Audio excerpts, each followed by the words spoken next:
Right గా details చూద్దాం. తుమ్మల నాగేశ్వరరావుకు సంబంధించిన బ్రేకింగ్ న్యూస్ చూస్తున్నాం. ఇక దేశంలో ఉచిత పథకాలపై చర్చ అయితే కొనసాగుతుంది. దీనికి సంబంధించిన బ్రేకింగ్ న్యూస్ చూస్తున్నాం.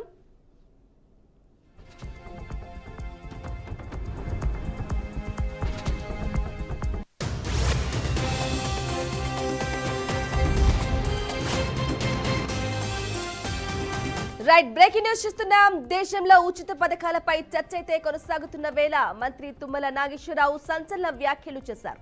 రాష్ట్రంలో ఉచిత పథకాలు తగ్గించాల్సిన అవసరం ఉందన్నారు. రాష్ట్రంలో పగడ్బందీగా అర్హులను గుర్తించి వారికి మాత్రమే ఉచిత పథకాలను వర్తింపజేసేలా ప్రణాళిక రూపొందించాలని మంత్రి అన్నారు. నిజమైన నిరుపేదలకే బియ్యం ఇవ్వాలని, అమ్ముకునే వారికి కాదని కామెంట్ చేశారు. ఆనాడు ఎన్టీఆర్ 2 రూపాయలకే కిలో బియ్యం ఇస్తే దేవుడని అన్నారని, తాము కిలో 60 రూపాయలు ఉన్న బియ్యాన్ని ఉచితంగా ఇస్తున్నామని చెప్పారు. ఇక తెలంగాణ వ్యాప్తంగా 1,10,00,000 కుటుంబాలు ఉంటే రేషన్ కార్డులు 1,25,00,000 ఉండడం గమనార్హమని అన్నారు.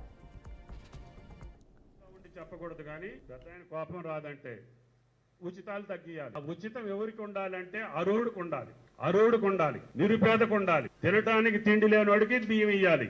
అమ్ముకున్నోడికి ఇస్తారా మీరు? ఎన్టీ రామారావు 3 రూపాయలు ఉన్నప్పుడు 2 రూపాయలకి ఇస్తే దేవుడు అన్నారు. ఇప్పుడు 60 రూపాయలు ఇస్తే కూడా ఉచితంగా ఇస్తారా మీరు? ఇప్పుడు మిమ్మల్ని ఏమంటారు? పద్ధతి కాదు కదా. ఈ ఊళ్ళో కార్డు లేనోళ్ళు 20 మందిని తీసుకురండి, రేషన్ కార్డు లేనోళ్ళని. అంటే అందరూ పేదోళ్ళేనా? తెలంగాణ కుటుంబాలే 1,10,00,000 కుటుంబాలు. మీ కార్డులు వచ్చి 1,25,00,000. పక్క రాష్ట్రాల కూడా ఉన్నాయి ఇక్కడ కార్డు.